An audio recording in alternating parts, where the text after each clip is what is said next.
The Onyx dropship is built for exploration missions and high-risk extractions. But how was it designed? Let's break down the entire process, from simple shapes to a fully detailed sci-fi craft. Every great design starts with research, so I looked at a lot of real-world and sci-fi dropships, focusing on shapes, functionality, and key design elements.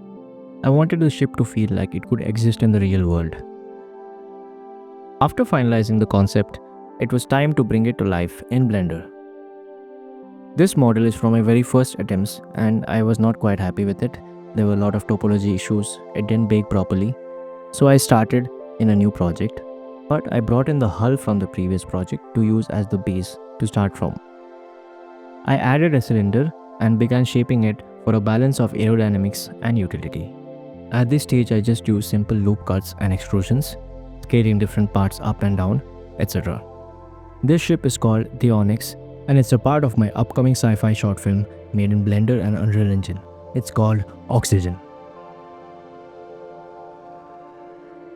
After the basic shape of the hull was designed, I moved to the other side views and shaped it with proportional editing to make it look more like the spacecraft in my reference image.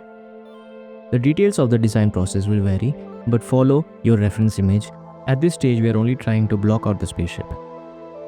I also deleted half of the faces and added a mirror modifier just to make the modeling work easier. You can increase the distance in the merge of the mirror modifier if there are gaps in your model. Now it was time to model the wings. I like to use the mirror modifier a lot while modeling, so I added a plane, added a mirror modifier, then in edit mode when you move and extrude it, for this instance in the y-axis, you can easily model the wings on one side and it will be completely mirrored on the other side. At this point I also moved some vertices to align the wings more with the hull. I used simple extrusions, loop cuts and moving the vertices to shape the wings.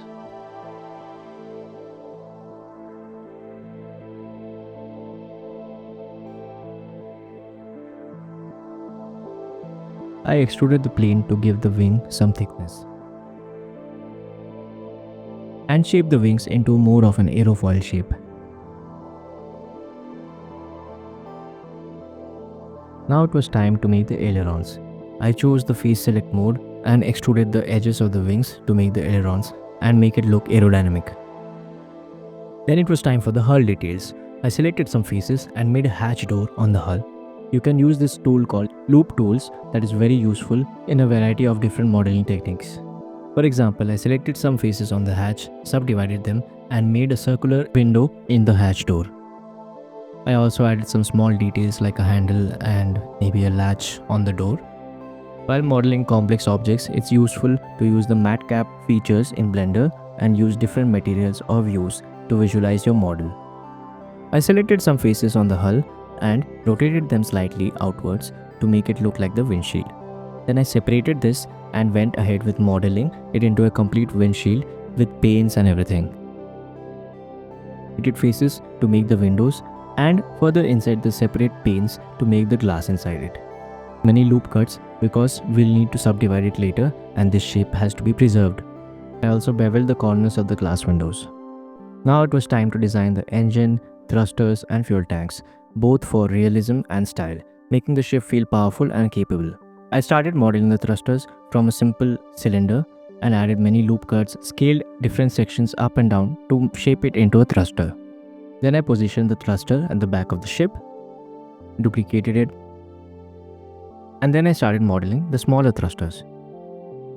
After modeling it, I added solidify modifiers on both the thrusters to give it some thickness. Small thrusters at the back as well.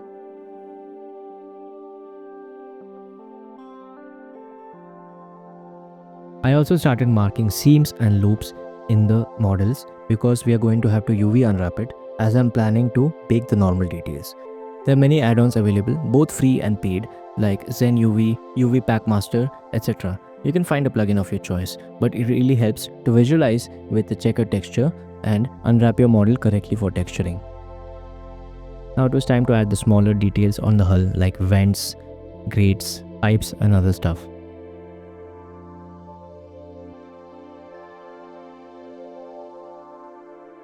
To make the engine and the fuel tanks, I added a cylinder, applied a mirror modifier, and when you go into edit mode and move the cylinder, you can design both the engines at the same time.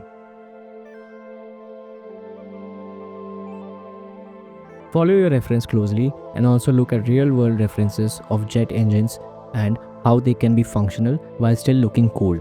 As I was modeling each object after this, I started UV unwrapping. I use Zen UV for this and it makes the job really easy.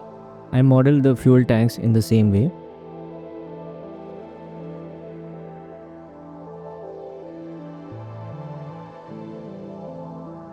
You can use Bezier curves to make custom pipes very easily.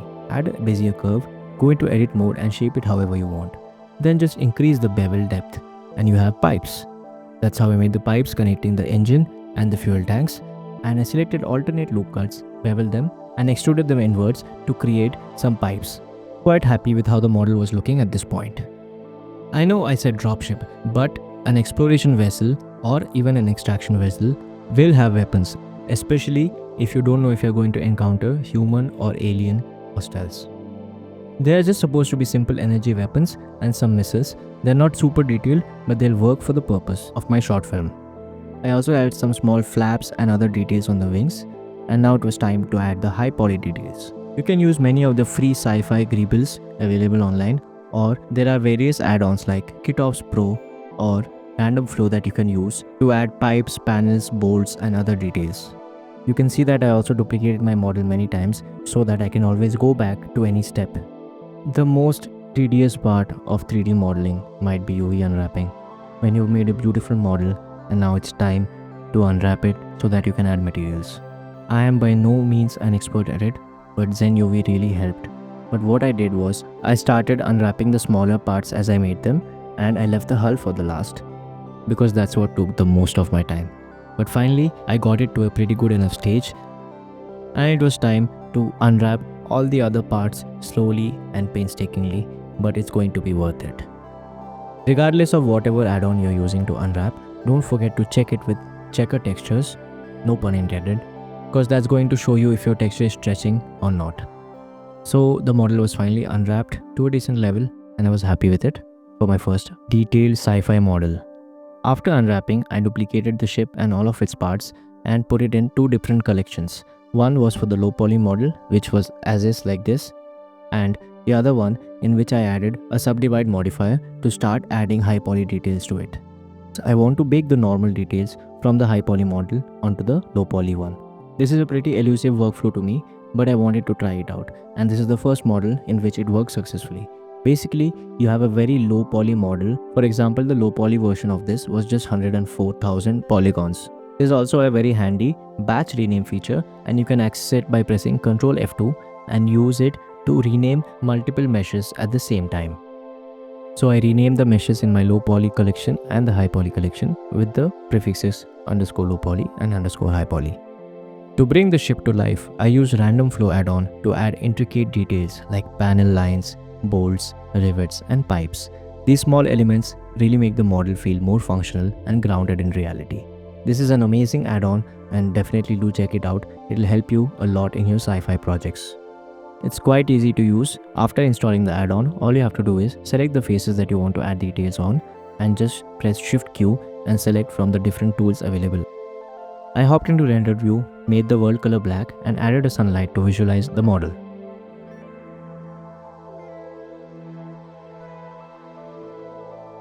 I slowly added details and panel lines to all of the parts on the model, including the flaps on the wings, the heat shield, the engines, fuel lines, etc.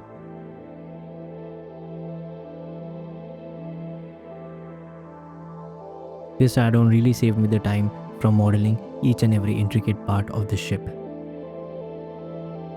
I was quite happy with how the model was looking, and we are almost getting close to 1,000,000 polygons now.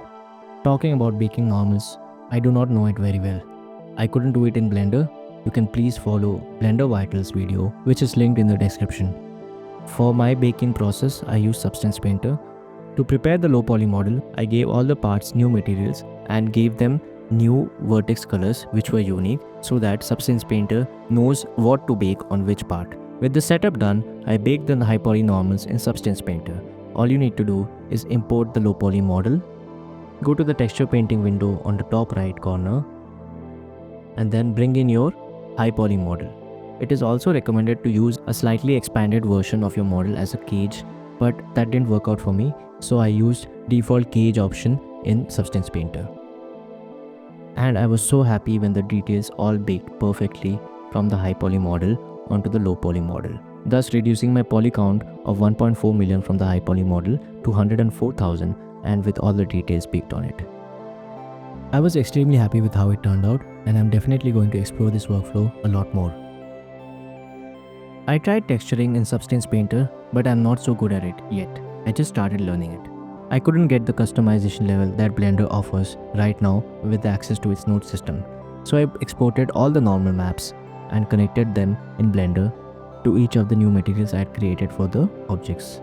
And it was flawless. Look at this. This is the 104,000 poly model with all the details from the 1.4 million poly baked onto it.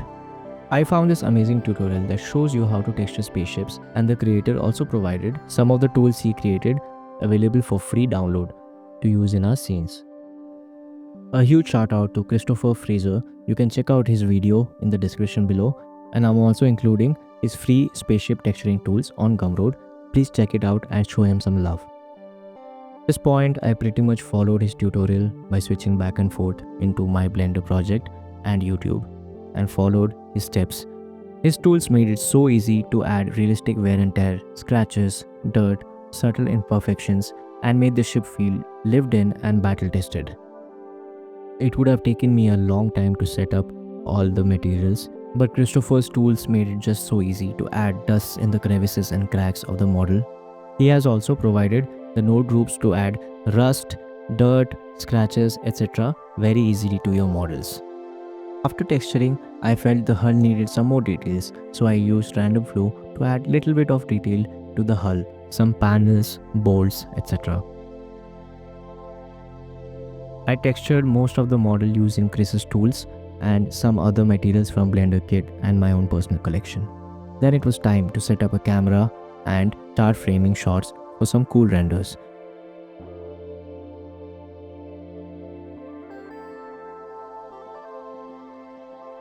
I was extremely happy with how the ship was looking at this point. The materials looked good, the details were looking good as well in the rendered view, the panels and rivets were catching light nicely.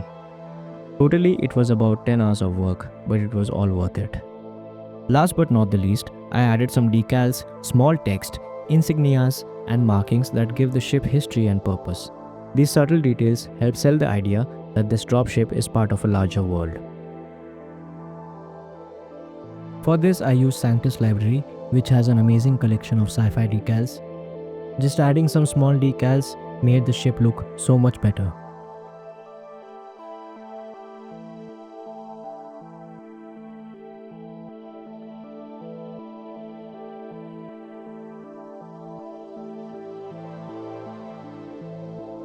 So here is the Onyx. It's an exploration and an extraction dropship that can fly through large distances in outer space. Finally, I set up the lighting and rendered the ship in a cinematic space scene.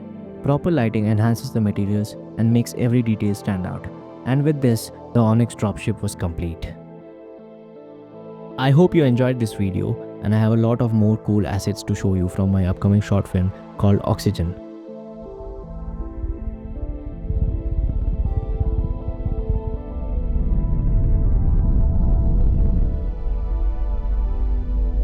Subscribe, like, and follow me on my journey as I create my first 3D animated science fiction short film.